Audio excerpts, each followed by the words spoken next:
अखिल ब्रह्मांड तारक कारक हे बेदीज घरे जात বিরজা মণ্ডলে অবতরিথিবে বিষ্ণু অংশে হেবে জাত রামচন্দ্র বিষ্ণু অংশে হেবে জাত କାହିଁକି ନା ମହାପାପ ହବ, କଳିଯୁଗ ହବ, ଘୋର କଳି ମହାଘୋର ତମା ଆଚ୍ଛାଦିବ, ଘଟଗୁପ୍ତ ହୋଇଥିବ କେହି ନ ଜାଣିବ, ଘରଣିଆ ପଣରେ ମୁଁ କାଟୁଥିବି ଦିନ, ଘୋଷ ଦିନ ଅଚ୍ୟୁତ ଯେ ଏକଥା ପ୍ରମାଣ। ତେମେ ସବୁ ଘର ସବୁ ଉଜାଡ଼ି ଦେବାକୁ କହୁଛ ତ?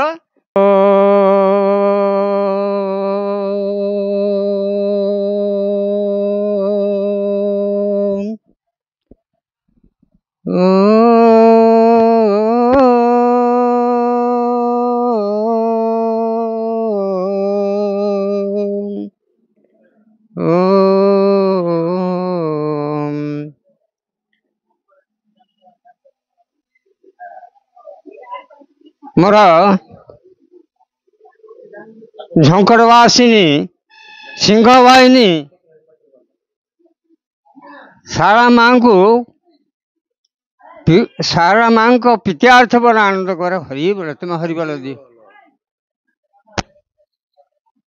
जगन्नाथ बलभद्र सुभद्रा सिंहासन सुदर्शन पित्यार्थ बड़ आनंद कर हरि बोल। आमर जो आजिकार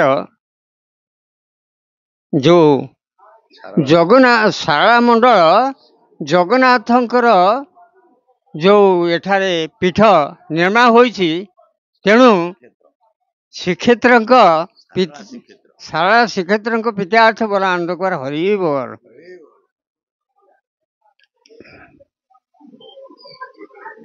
तेरे आमर जो झंकड़वासिनी विद्यमान से किंतु रघुनाथपुर पारादीपी अड़शपुर ठारू आमर माछागे पर्यंत ये हूँ शारदा मंडल एवं शारदा माँ ठारू जो बंगोपसागर पारादीप जम्बूद्वीप मध्य ये हूँ कुजंग अंचल मन रखु आपण मैने आउ एठारे जे कि जो गुटाक आपण शुणती जे कुरु पांडव युद्ध होता महाभारत युद्ध किंतु यही प्रथम द्वीप जम्बूद्वीप जम्बूद्वीप सार्की द्वीप रम्यक द्वीप रत्नद्वीप सिंहल द्वीप कुशल द्वीप ये 7टा द्वीप सारा विश्व ब्रह्मांड से द्वीप आम पिंड भितर जागृत होइछि। आपण माने मन रखंतु जेतिकी जे आपण माने भद्र व्यक्ति महाशय महाशय माने अछंती एठारे जानतु मुख 1 नासा 2 रंध्र चक्षु 2 रंध्र कान हला 2 रंध्र 7 तेणुकरी बंशीधारी जे से बंशीधारी 7 रंध्र आउ 7 द्वीप 7 समुद्र आउ 7 सखी की धारण देइचंदी याकू भूलिबा कथा नुहे। आउ मध्य यही जो 7 द्वीप रहिला किंतु से 7 द्वीपर महिमा आश्चर्य धरण जे कि श्रीकृष्णकर जो धारण करचंती परमात्मा राधा राधा बोली सदा सर्वदा बंशी रे बादन होउची एक कथा न जानिबा लोक तांकू वर्णबोध कथा कहले से बुझिबे आमे जदि नेगिरी पूरे देवा जंगल भितरे सेवा कौन जानिबे। हाँ तापरे शिवकल्प नवनिघंट लेखा अच्छी ଅଭୟ ପଞ୍ଜର ମହିମା ମନ୍ଦାର କଳନା କେ କରିପାରି କଳନା କେ କରିପାରି କୋଟି କଳ୍ପେ ବ୍ରହ୍ମା ଚିହ୍ନି ନ ପାରିଲେ ଆସିବେ ସେ ମର୍ତ୍ତ୍ୟପୁରୀ ରାମଚନ୍ଦ୍ର ଆସିବେ ସେ ମର୍ତ୍ତ୍ୟପୁରୀ ଅଖିଳ ବ୍ରହ୍ମାଣ୍ଡ ତାରକ କାରକ ହେବେ ଦ୍ୱିଜ ଘରେ ଜାତ ବିରଜା ମଣ୍ଡଳେ ଅବତରିଥିବେ ବିଷ୍ଣୁ ଅଂଶେ ହେବେ ଜାତ ରାମଚନ୍ଦ୍ର ବିଷ୍ଣୁ ଅଙ୍ଗେ ଥିବେ ଜାତ। କଣ ତାର କଣ? ଇଏ ତ ସାଧାରଣ ବ୍ୟକ୍ତି କଥା, ଏ ତ ସାଧାରଣ କଥା ନୁହେଁ। ଅଭୟ ପଞ୍ଜର, ଅ ମାନେ ଅନାଦି, ସେ ହଉଛନ୍ତି ଅଲେଖ, ସେ ହଉଛନ୍ତି ନିରାକାର। ଭ ମାନେ ଭୂପୃଷ୍ଠ,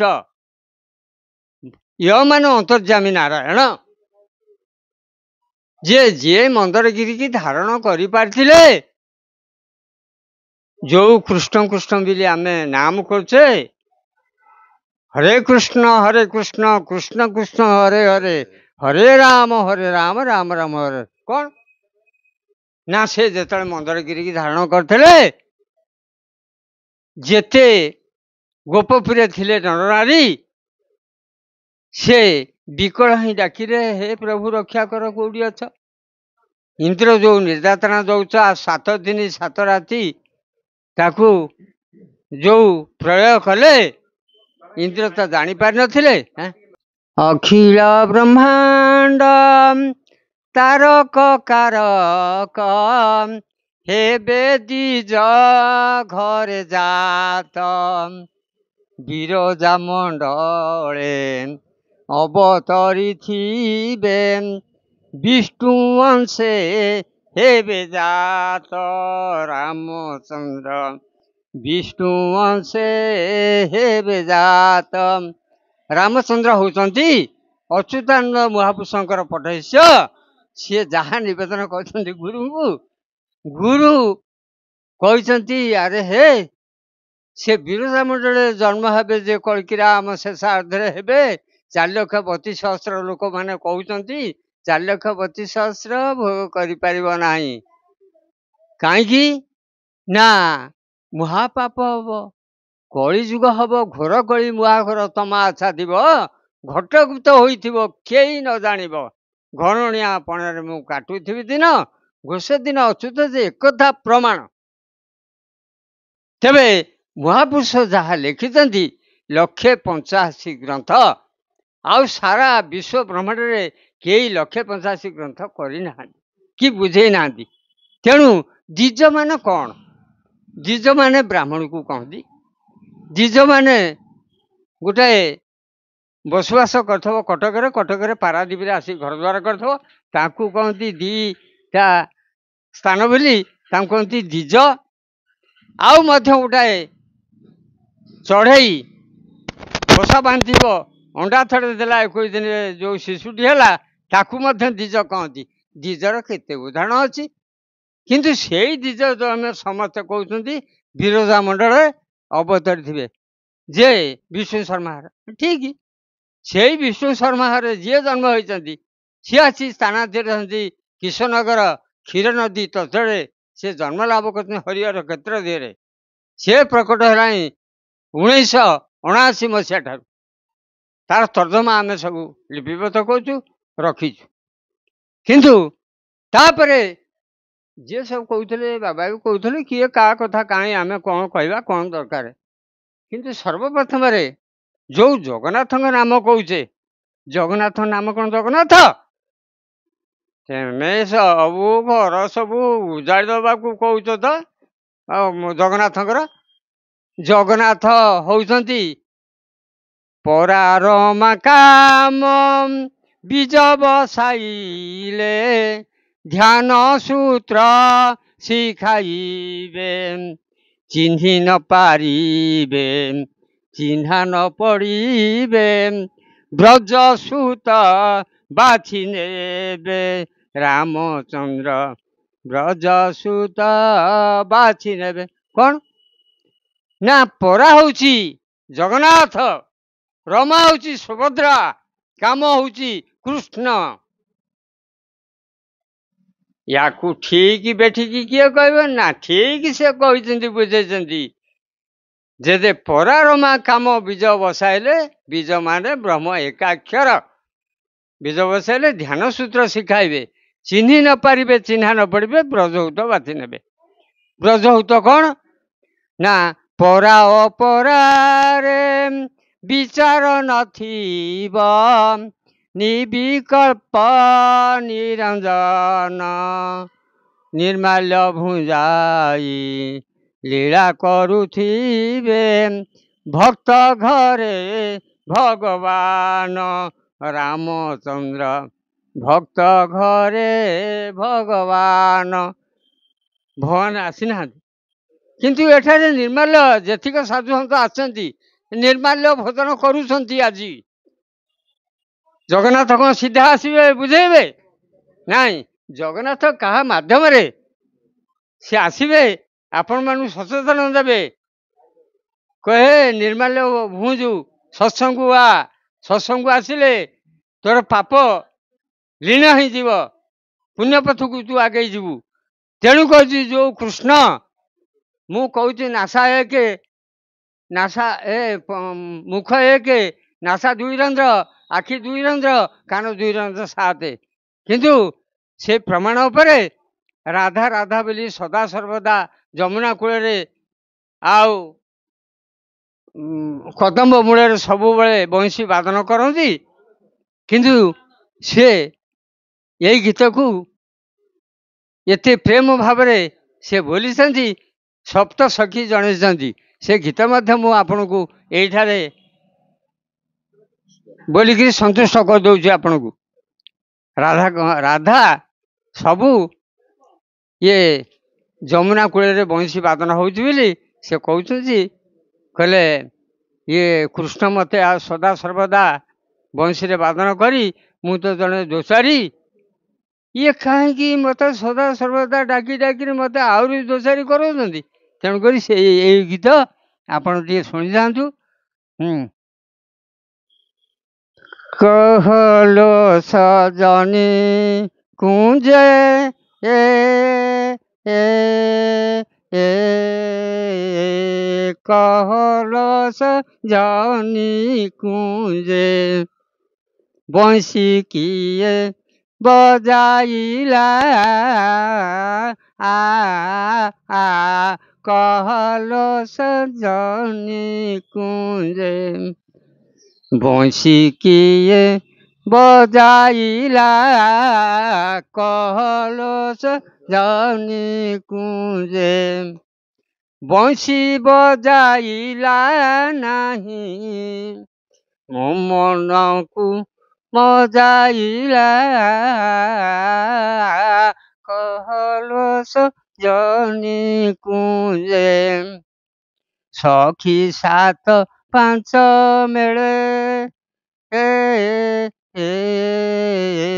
सखी सात पांच मेले गली मु जमुना जले कहलो सजनी कुंजे बंशी किए बजाइला कहलो सजनी कुंजे बंशी सोने सदा बेले बंशी सोने सदा बेले मो नाम को डाकिला कहलो सजनी कुंजे ବଂଶୀ କିଏ ବଜାଇଲା ଆ ଆ कहल सजनी कुंज राधा राधा नाम गोटी राधा राधा नाम गोटी बंशी रे से बजाइला आ आ कहलो सजनी कुंजे बंशी किए बजाइला आ आ कहल ये कुंजवन हौची मस्तक नासा हौची पाद आखि हौची पद्म मुख हौची सत्य नासा हौची त्रैतया आखि हौची द्वापर कान हौची कଳି पिंड ब्रह्मांड एकमत या जानी सुज्ञानी पंडित सात जदि मुखमंडल है सात आपण सात समुद्र कौन शुणुना देखी नथिले शुणुना सात सखी बिली कौन सी जहाँ कहले भी से मूर्खटा कह सात सखी कृष्णकर अच्छा पाटवंशी सात पाटवंशी किंतु जो आजिकार रंगमंच अरे जो माने किए प्रवचन दौरान ठीक जाना लोकर बाट पड़ी अच्छी न जाना लोक अंध भाव मूल्य श्रेष्ठता दया कला आदि कंध सब कथा सब जानती किंतु आम कहूँ समस्ते ज्ञानी आम से अज्ञान भाव में कौड़ी पदे पदे बुढ़ा लोक कहीदे आम 90 वर्ष हाराहुरी है आम कौन आ पिला अच्छु आम वृद्ध बयस तेणुक जदि दोष त्रुटि थाए आपण मैंने मत क्षमा देवे आ मु भी विशेष कहीं कथा कहवा ये लोक तो भांगी गले जय जगन्नाथ झंकड़वासिनी शाणा विद्यार्थ बोल आनंद कुमार हरि।